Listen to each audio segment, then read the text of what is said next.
Hey, what's the deal, YouTube? It's your girl, Miss Honey, here for another Power Book 3 Raising Kanan Season 3 review. You guys, we are down to the end. We just finished episode 9 and we're going into the season finale, which is episode 10. And of course, you guys already see the theme of the show titles, the episode titles. It's all about a day of reckoning coming, right? Like everybody's skeletals are falling out of their closets, other people's closets, right? And this episode is no different. It's called Home to Roost, and it's really just about everybody's ish just coming back to bite them in one way or another.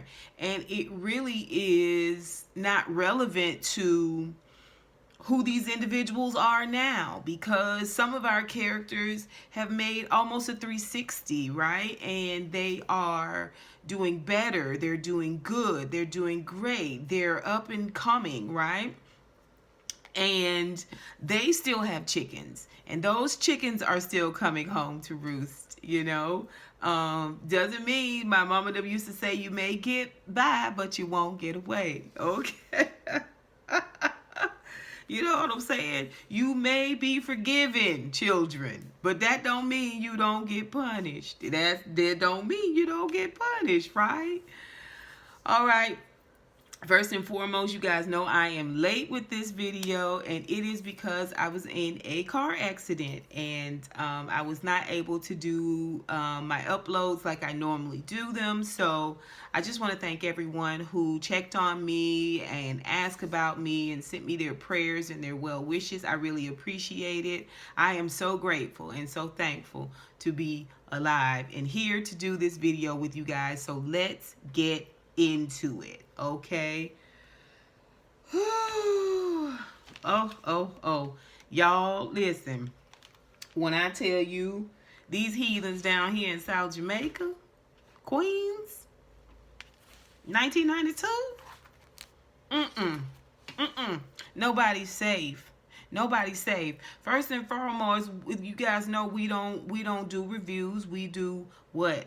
Episode analysis, right? This episode is no different. We're gonna first talk about Ronnie, you guys. And I know you seen it. He is literally confronted and sunned. That's New York lingo. You know what I'm saying? Got told. You know what I'm saying? Schools, right? Smacked across the face. You know what I'm saying? Sat down. You know what I'm saying? Discipline. That's what sunned means, right? Like you just getting sunned, right? Your face, yeah, cracked hard. Okay? This whole episode, he goes through this whole episode getting confronted and sunned by Joaquin. He goes to pick up the work from Juliana and discovers Juliana is no more, right? Who tells him? Joaquin. And Joaquin rolls up 4 deep on him in his one little van that's been spray painted on the side and got 21 Savage driving. What? I mean, I would go back and check out J. Cole 21. Go back and check out. No, not J. Cole. It was oh, how could I forget that? But anyway, y'all put it down below. Y'all know from Original Power, stellar acting.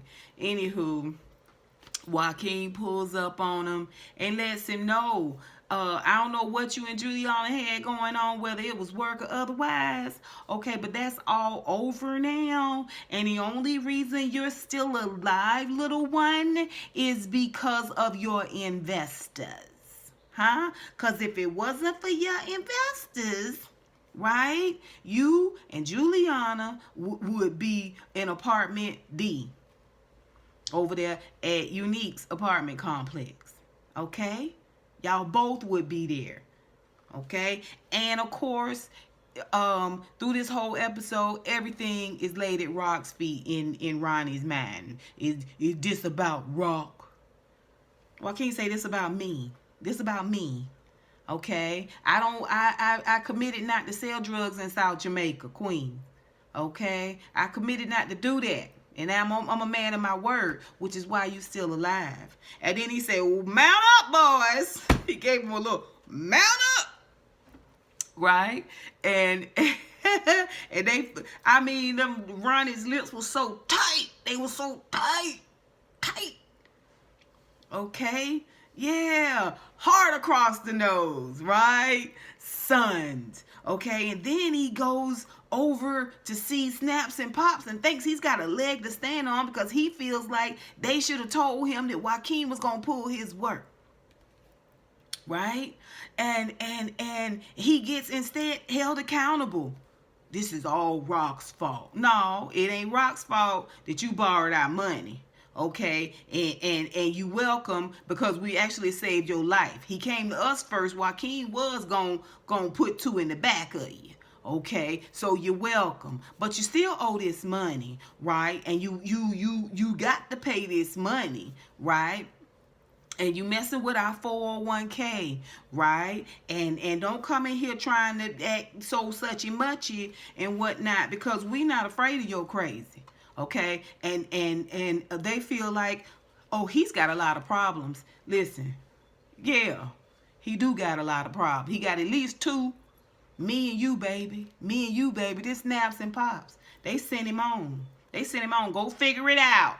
Go figure it out. Rock guilty of a lot of things, but she ain't borrowed no money and messed up the business.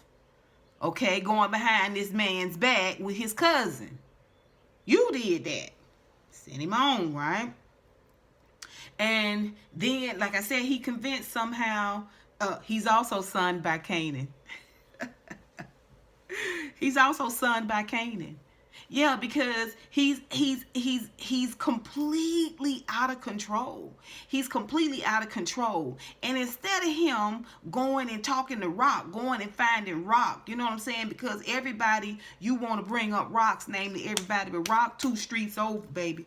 Rock right up here, up the boulevard. Rock got a whole enterprise that she done built out here in 3 weeks time. She's got a thriving drug enterprise.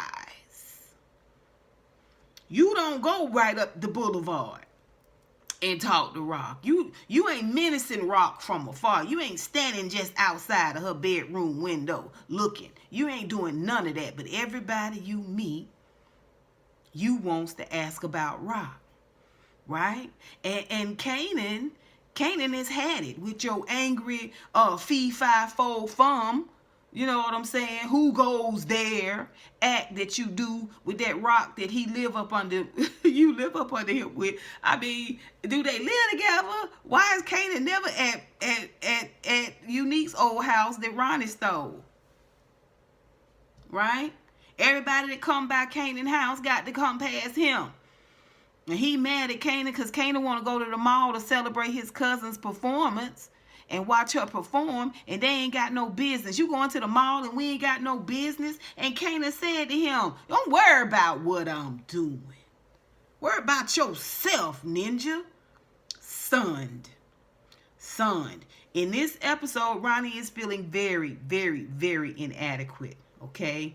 That presence, that fear that he kind of once commanded 3-4 episodes is fading. It's fading out, right? Without this work, it's only so far the muscle gonna get you. It's only so far that an instability is going to get you. Okay? And finally, at the end of the episode, he tries to convince Kanan to choose him. You're unequivocally, if you want to make this money, if you want to do this work, he really feels like he has won Kanan all the way over. So much so that Kanan will take up for him before Rock. Right? We learn in this episode that he done told Kanan that it was Rock that offed Unique to take over Unique's territories, right? Kanan says it out of his own mouth. He doesn't say that Ronnie told him, but I mean, who else talking about Rock 24/7? 24. Even the cops ain't talking about Rock. They talking about Marvin. They talking about Juke. They talking about Nicole and Shannon. Ain't nobody brought Rock name up in this episode as much as Ronnie. Ronnie. Don't nobody every time somebody say good morning, Ronnie, he say Rock. Right? But she right up here. She right up here at the Bible's. I don't know. She right up here at the mall. Okay, so that's Ronnie. Listen. Let's talk about Kanan. Kanan is tangled into this thing deep, you guys, deep. Okay, but you can almost see him thinking through this entire episode, just thinking, and you see him thinking when it comes to Fame. Fame has got this opportunity thanks to Shirley. Has put his confession out there to a Jewish record exec, and the record exec wants to meet with him and Lou. Lou produced the music. He puts out the bars, and Lou produces it, and the record exec wants to talk to them as a whole. And he kind of schmoozes over the fact that Lou isn't there, and tells him he's gonna find Lou. Now the streets is looking for Lou. Everybody's looking for Lou all over the streets. And Fame decides he's going to go over to Kanan's house and ask Kanan where Lou is. Now, he don't go over to Juke. He don't go see Marvin. He don't go see Rock. No, he's got to go over to see Kanan, right? And when he goes over to see Kanan, he got to get past fee, fi, fo, fum. I smell the blood of a ninja that talk too much, right? And Ronnie is so aggressive. This is after he's talked to Snaps and Pops and after the Joaquin situation, and he really hems him up. He really hems him up. He's got his face all smushed to the side, and you can see that Kanan feels shame for Fame, right? And he, tries to push Ronnie off of Fame, and Ronnie never really lets Fame go, but he does get him to back up just a little bit, right?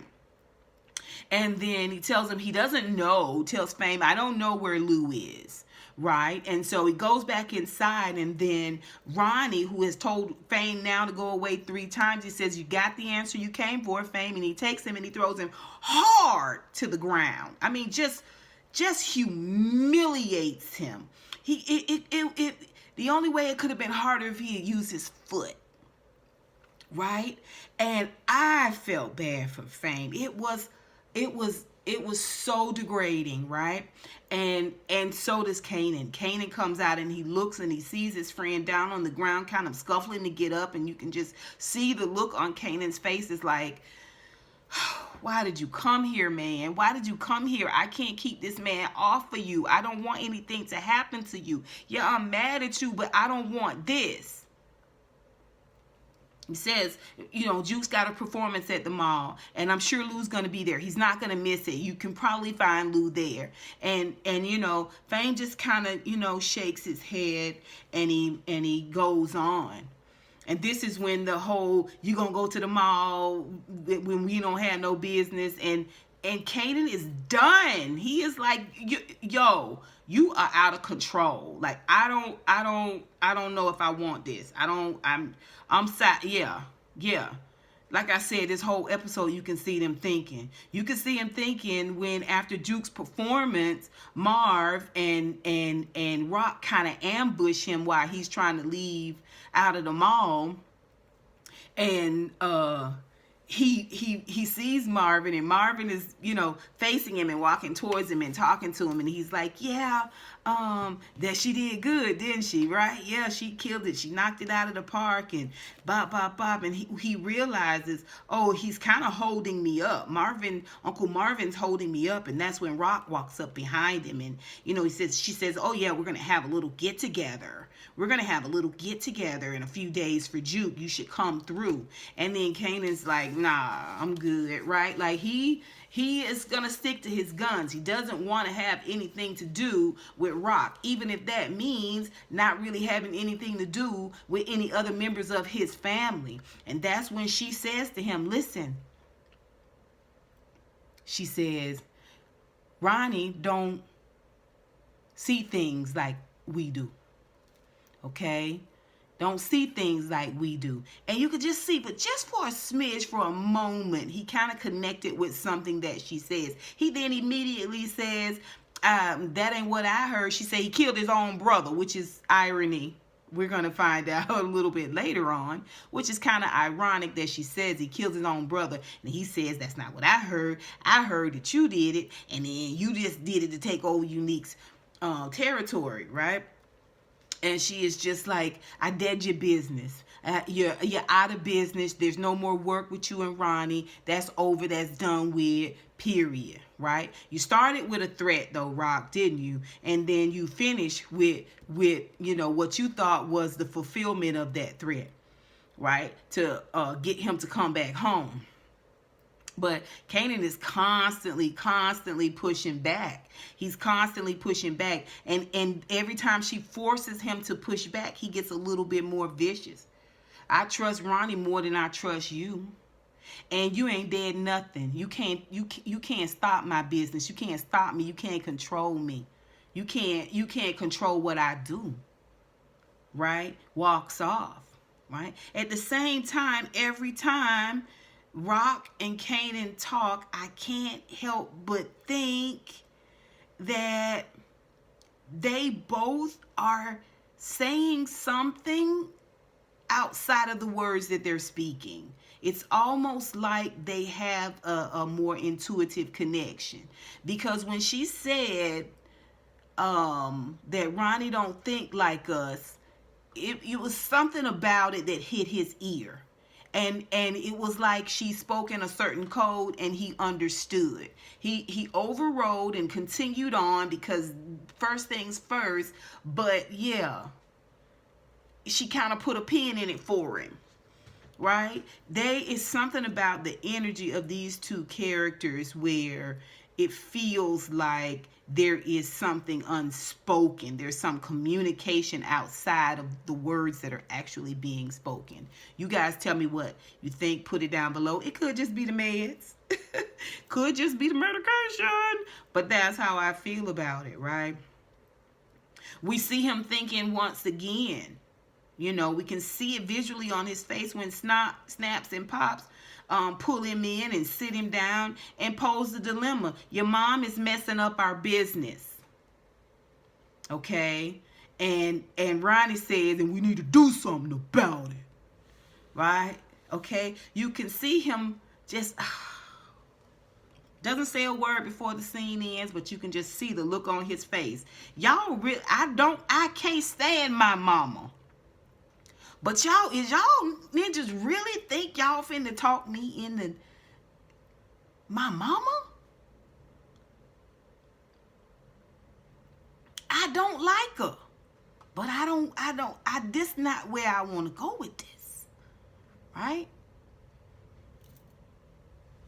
I don't know if I believe that Kanan is going to ultimately make a move against Rock to cause physical harm. I don't believe it.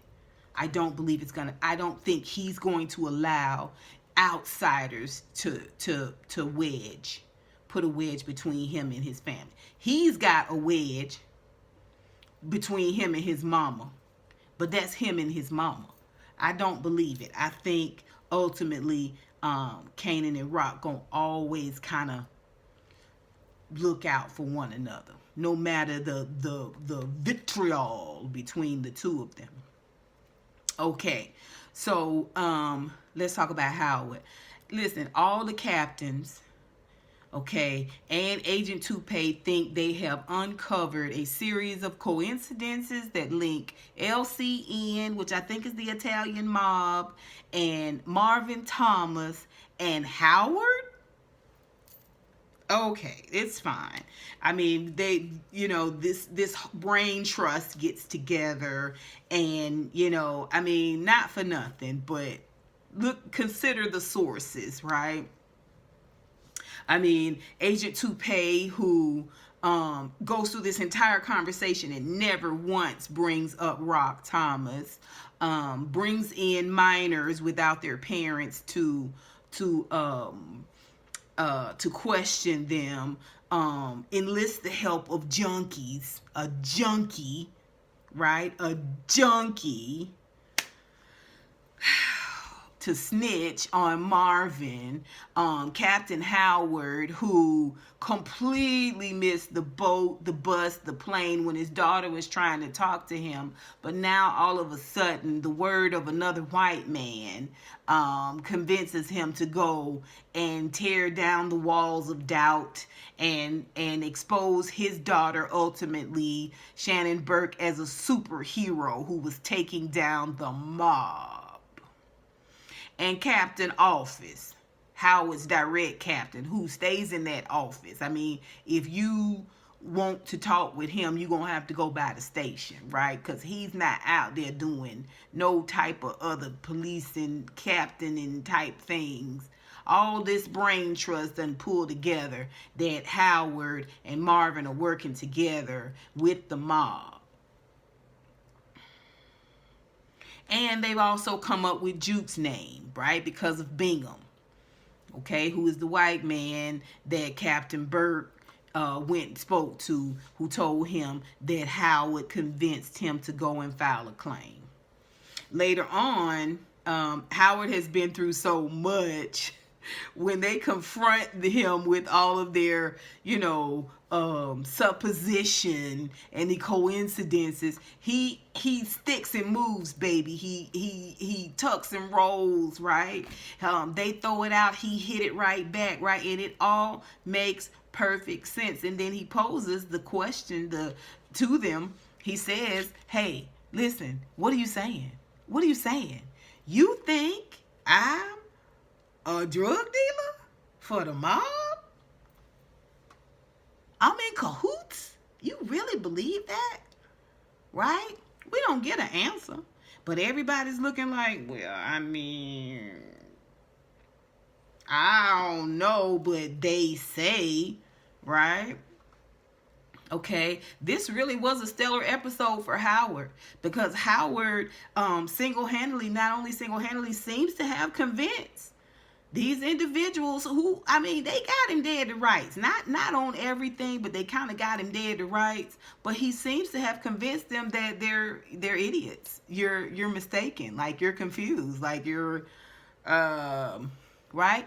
But he gets pulled in closer to the Thomas family debacle when Rock enlists his help to go and find Lou. Okay, and he doesn't want to have anything to do with it. Lou is out here in these streets and he is wilding, and this is all on you, Rock, and your family is just the worst. Like, I'm so sick of y'all. And she was like, you know what? Do you think I would want to owe you a favor? She feels like she's finessing him. Okay. You think I want to owe you a favor? No, but it's like you say, we're connected. And that makes us family. And he says, of all the families to be a part of. Okay? Later on, he is able to acquire Lou. Everybody's looking for Lou, and he's able to acquire Lou, and he gets Lou, and he brings Lou to her, and then he has this conversation with Rock over the whole mess, because now she knows that he knows that the police, the FBI has been looking at Marvin. You told me everything was Gucci. You told me we're all in the clear. You lied about that, Howard. I don't appreciate it. See, she feels like, when it comes to Howard, she thinks that she's got Howard in her back pocket. She feels like she's using Howard. She's shocked to learn that Howard is using Marvin. You using Howard and Howard using Marvin. And we talked about this down in the comments, right? That I ultimately believe that Howard's agenda is to, he thinks somehow, I do believe he thinks if he gets rid of all of them, he can raise Kanan. But more importantly, he definitely feels like getting rid of Marvin, putting the blame, laying the whole blame, put the blame on me, laying the whole thing at Marvin's doorstep is going to save Rock and going to save him and going to save Kanan. We're all going to be straight. And Rock is like, I am not laying this at my brother's doorstep. And Howard does an excellent job convincing her. And at the end of this conversation, you can really kind of see her kind of contemplating, yeah, he's right. He's right. All these things that are happening, it's the perfect storm for us to be exposed. Me and my son Kanan and ultimately Howard. And Howard is like, yeah, that's fine. Do whatever you want to do. Do whatever you want to do. We'll do it your way, but we're going to all go down. I'm telling you, this is the only way. And he almost, it looks like he's almost convinced her to do Marvin dirty, to make Marvin take the blame. He says it. Marvin needs to take one for the team. And you can see the look on her face. He does an excellent job, not just convincing them folks down at his job, but Rock. And that ain't easy because Rock been giving him the bird, right? She been sunning him. Okay, she been sunning him and scolding him and chastising him and spitting venom at him left and right. Here's a moment where he's like, nah. This what it's gotta be if we are all to survive. Right? Yo, and he's cool with taking Lou out because Lou has recognized in his drunken stupor when he acquired him, recognize you're the one that dry snitched on Scrap and got Scrap unalived, and it's just like you killed him. And he pulls out a gun and puts it to Lou's head and says, Lou, say another word. Say another word. Huh? Say another word. Yeah. Tangled in deep. Tangled in deep. These are his chickens. But again, he does a stellar job in this episode. Howard does a stellar job in this episode. Right? Yeah. Chipped away a little bit of that hardness on Rock. I could see her thinking about it. Okay, let's talk about Juke. Juke's having the best day ever, you guys. Until it's not anymore. It is the greatest day. She's got her mall performance. They've got their outfits together. She's first she meets with Auntie Rock, and they have brunch together. And in this brunch, she is the center of attention. Even when she tries to take the attention off herself, Rock puts it right back on her. And it's this moment. I really like the acting between the two, these two. I think it's very, very intuitive.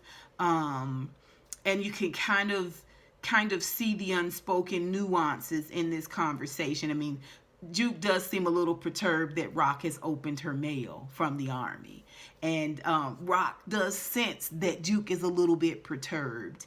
And she quickly schmoozes it over and makes jokes about what her dad, Marvin, is going to think, and how he's always,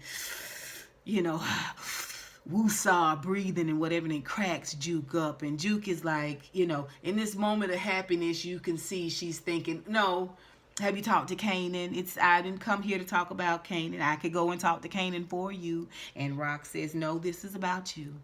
This day is about you. I constantly brought you into my relationship with Kanan.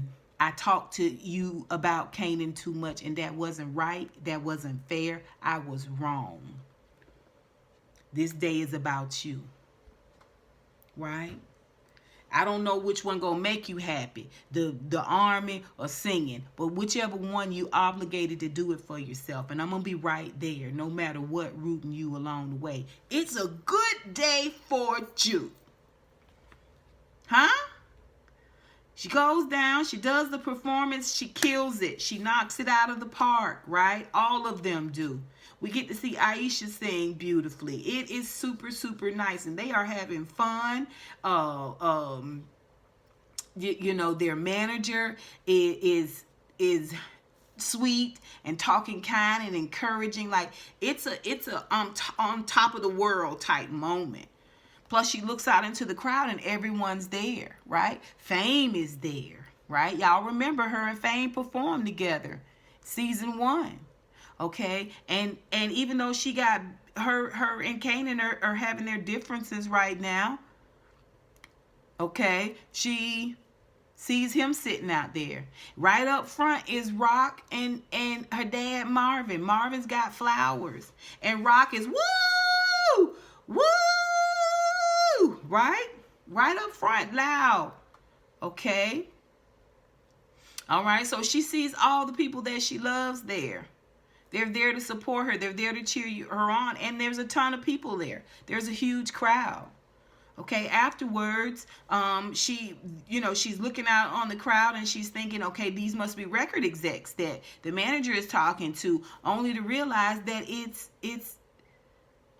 Agent Toupee. Agent Toupee is there to question her about her father and mob ties and illegal activities. He says it out loud.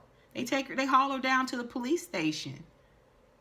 We don't get to see them haul her out.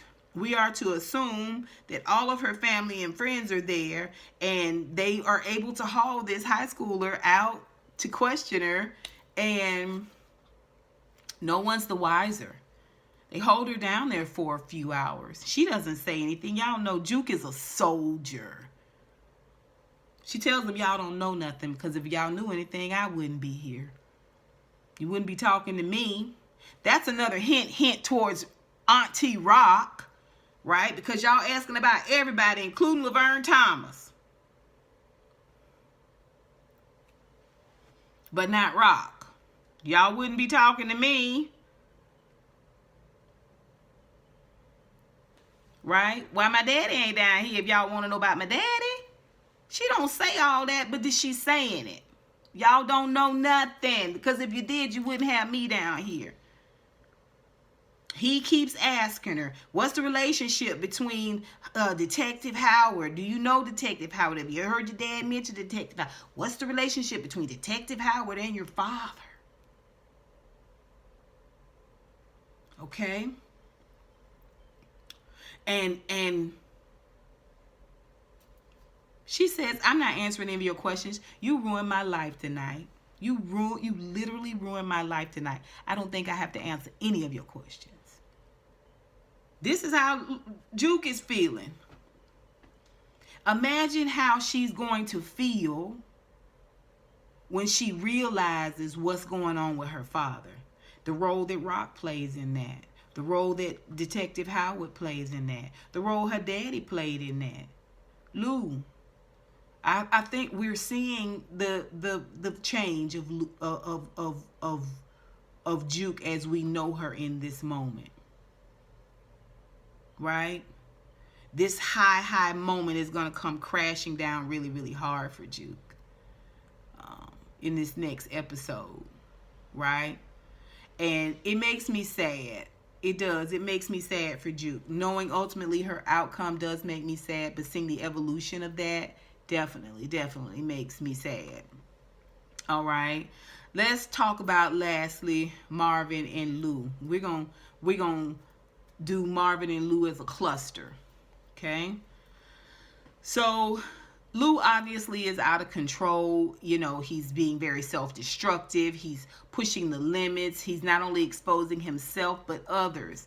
You know, and he hits the wall hard. He's, like I said, he's self-destructive. He's drunk driving. He's sideswiping cars. He gets to a package store and he wants to buy more liquor. I mean, he finds on the run, drunk driving, and he's out of liquor, and instead of him pulling over somewhere and passing out, he goes to a package store, parks on the wrong side of the street, goes in, gets a $10.95 bottle of rot gut.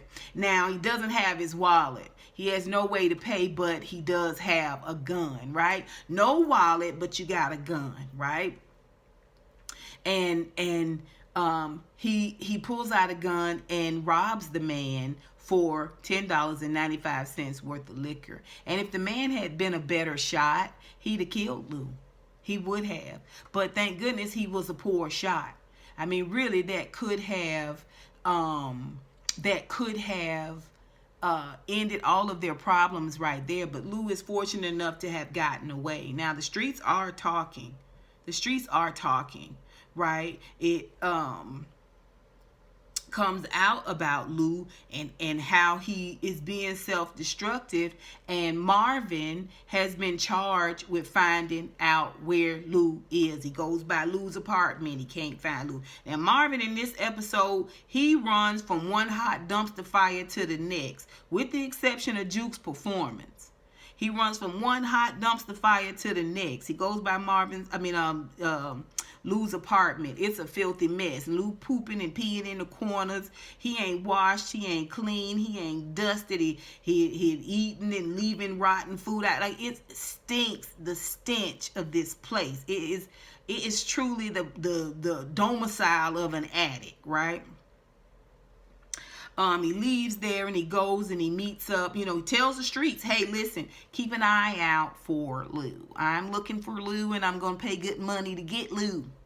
Okay, then that's when he found out Lou is bad, more worse off than you can believe. He out here robbing liquor stores for liquor. Not money, liquor. All right, and leaves there and he goes and meets Gerald at the park. They do all their scenes really at the park mostly. And he at the park and he tells him, look, I can't stay long. I got to get Juke some flowers and I got to get down to the mall. And he says, and Gerald lets him know, hey, listen, I've almost got everything I need to do this piece on Juke. He says, I talked to her on the phone and everything's a go. This small piece is just the last piece of it. Hey, listen, but you know what? I think I'm fine. I think I'm okay, and I don't think we have to meet anymore. And Marvin's like, well, you must not know how friendship works. And Gerald's like, he's trying to tell him something, but he can't just get it out and say it doesn't matter. Marvin got to go. All right? Marvin goes down to the mall, and everything goes great at the mall, with the exception of the fact that he wants to smack Kanan's butt real bad because he talking real crazy to Rock. And Marvin don't like it and he don't understand it. Stay out of their business, Marvin. Stay out of their business, okay? I know you ride for your sister, but you need to mind your business on this, okay? It don't matter because he's got to now leave and go, and because Gerald needs him. Gerald's at the hospital. Right, gets there, and when he gets there, he realizes that Gerald has gone on a bender and left his youngest baby in the bathtub, and she subsequently drowned. And he's there now. They took the other daughter, and not only am I a bad father, but I'm also a bad friend. I have been snitching because I got caught with heroin. It was more than more than a minor amount. And they knew that I was in the meetings with you, and they decided that it's real convoluted. It's real convoluted. I don't see how we got, but it's fine. I think anyway. So, and Marvin realizes, at first Marvin is like, oh no, your daughter, that's terrible. I just saw her this morning, and you're a good dad, and you're going to overcome this, and you've been a good friend. I want you to rally yourself. And then when he hears this part about the fact that Gerald is a snitch, and he's been working with the FBI, Marvin is like, what the deuce? You're what? Yeah, I'm working with the FBI. Please forgive me. Please forgive me. I've been a horrible friend. And he goes to grab Marvin, and Marvin is like, get your hands off of me, you dang dirty creep. Right? Okay? It's the medicine. So,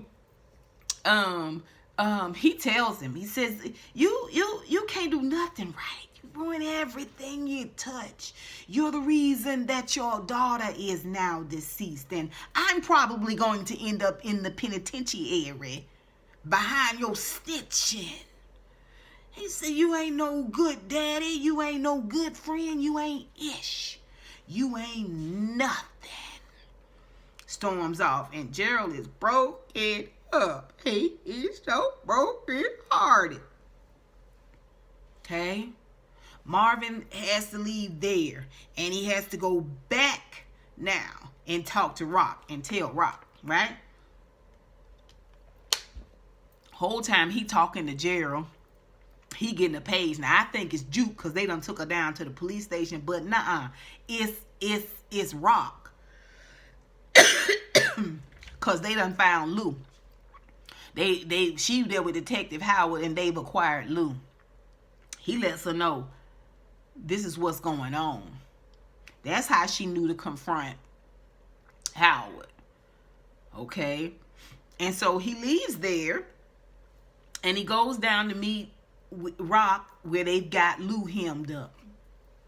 And even though Lou has the whole time been like, Mother Duck Rock, Mother Duck y'all all know wrong, and I don't care, I want to go, I want to, you know what I'm saying, be unalive, muck this world, you know what I'm saying, I'm kamikaze, I'm going out in a blaze of glory, you know what I'm saying, I'm him, right? You know what I'm saying? I've had it. Now he's coming down to where rubber meets the road, and he's begging. Y'all gonna do this to me? Really, Marvin? You gonna let her do this to me, Marvin? Marvin says nothing. Marvin, don't you let her do this to me. Don't let her do this to us. Rock keeps reiterating, Lou, you brought this on yourself. You brought this on yourself. Okay? All right? And at the end of the episode, we get to see where they got Lou in the car, and they're taking him on this ride. But first, we find out that the police are coming to get Gerald.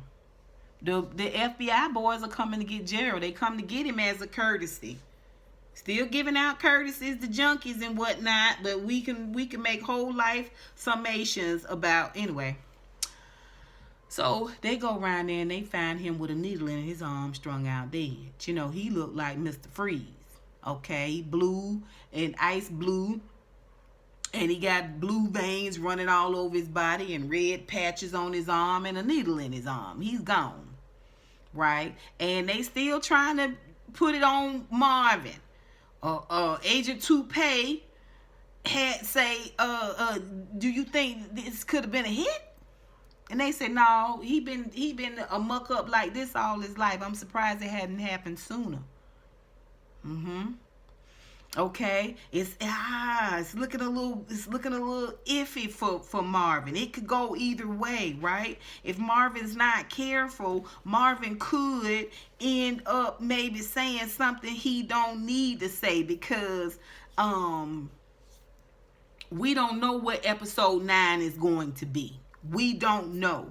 We do see Rock and Marvin take Lou for this long ride in the countryside, right? And it looks like they may be taking him to live with Unique. You know what I'm saying? To get the apartment right above Unique. Okay, Juliana lived 2 doors down, right? It does look that way, but something tells me, you guys, through all of the begging, and Lou kept saying, I don't want to be out here in the dark. Y'all don't love me no more. And Marvin is just, you can see him kind of breaking in this way, right? This is hard for him. And even when Rock said, get him in the car, Marvin, put him in the car. He looks back over his shoulders, and it's almost like, girl, you don't care no more. This our brother. We can't even talk about this for a minute. At the same time, he looks like he's almost about to speak up for himself. Marvin, almost about to speak up for himself. Because the way Rock is handling this situation, it's almost like you don't care about the fact that I got a daughter. You know what I'm saying? I got my daughter I got to see about. Right? Okay? And you making it all about you and Lou. And I got this Gerald situation. Like, he goes and gives Lou a drink. And Lou is like, you know I can't resist a fifth of Mad Dog. And he takes a drink and he's like, that's fine. That's fine. Do whatever you're going to do. But please, don't leave me out here alone in the dark. I said to myself, listen, if Rock gets rid of Lou, okay, never to return, and she gets rid of Marvin, which him up in jail, is never to return, basically, for the most part. Who does she have? Kanan can't stand her. Is it just going to ultimately be Kanan and Rock? Right? Or do we believe that Marvin and Rock are taking Lou to rehab? Are they stashing him somewhere where he can dry out and gather himself? Okay? Huh? Do we believe ultimately, now that we're at the end of the episode, that Kanan is going to betray his mother? I don't see it. I don't see it. I don't see that Rock can give up both brothers. I don't see it. Marvin may go down. He may have to take one for the team, which would be horribly, horribly unfortunate, because we love London Brown's character. Right? But ultimately, do we see the return of Lou in season 4, clean, sober, and Lou, Rock, and Kanan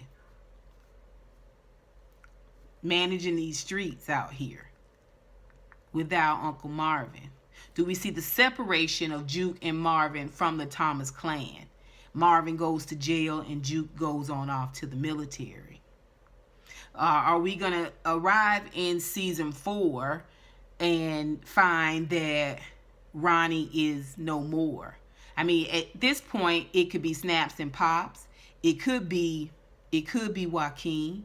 It could be, if he ever gets a chance to confront Rock. It could be Rock and Kanan. It could be Fame that does him in. He really saw just how many people. We saw how many people potentially could have an investment in getting rid of Ronnie at this point, right? So if we do see Ronnie in episode season 4, which I just don't feel like we need Ronnie anymore. I don't feel like Ronnie carries the weight that he carried 4 or 5 episodes ago. You guys tell me what you think. Put it down below. I think this is going to be the end of at least 2 people in episode 10. I definitely think one will be Ronnie, and I'm just not sure about the third person. I think the stuff about Fame is probably going to be exposed in season 4. Yeah, you guys tell me what you think. Put it down below. I mean, shout out to the writers of this episode. I know people felt like it wasn't the most, boom, boom, bang type episode, but just that cliffhanger about Lou, is he going to be in rehab or the grave? This undeniable connection Rock and Kanan have, the way they speak to one another. They always kind of feel like they're formulating a plan without formulating a plan, you know what I mean? And the cutting away of Marvin, the cutting away of Juke. What is this gonna look like in season 4, you guys? Tell me what you think. Put it down below. Are you guys excited about episode 10? I am. I can't wait. I'm going to be off the internet because no spoilers, everyone. Listen, until next time, honeybees. I holla.